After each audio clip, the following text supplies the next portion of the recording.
কিছু মহাত্মা ছোট ছোট কুঠির করে সাধন ভজন করতেন। এরকম সুন্দর সাজানো গোছানো নগরী ছিল না কিন্তু। তো একদিন কে এসেছিলেন ওখানে? বিক্রমাদিত্য। রাজা বিক্রমাদিত্য সর্বপ্রথম এসে ঘোড়ায় চড়ে এসে তার ঘোড়াকে সরজু নদীর তীরে এসে ঘোড়াকে জল খাওয়াচ্ছে মুখ দিয়ে। সরজু নদী, হ্যাঁ সরজু নদী, আমি স্নান করে এসেছি। তো সরজু নদীর তীরে যখন উনি ঘোড়াকে জল খাওয়াচ্ছিলেন, খায় এসে ওখানে দাঁড়ায় দাঁড়ায় ভাবছেন, এই তো সরজু নদী, এই হচ্ছে অযোধ্যা, এখানে কোথায় রাম জন্ম নিয়েছিলেন আমি তো জানি না। হঠাৎ একজন ঘোড়া নিয়ে এসছে, কালো ঘোড়া, ভদ্রলোকের ড্রেসও কালো, সব কিছু কালো।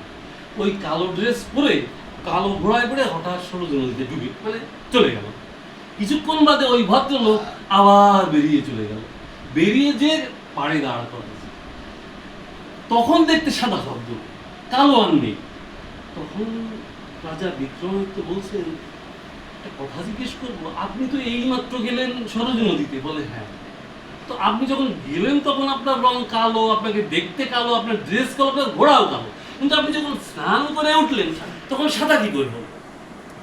দেখো, আমি তীর্থরাজ প্রয়াগ, আমি তীর্থরাজ প্রয়াগ, সমস্ত তীর্থ পৃথিবীতে যত আছে সবাই এসে ত্রিবেণী সঙ্গমে স্নান করে। আর যখন ত্রিবেণী সঙ্গমে স্নান করে সমস্ত পাপ ওখানে জমা হয়, আমার পরে জমা হয়, আমি ভারী হয়ে যাই।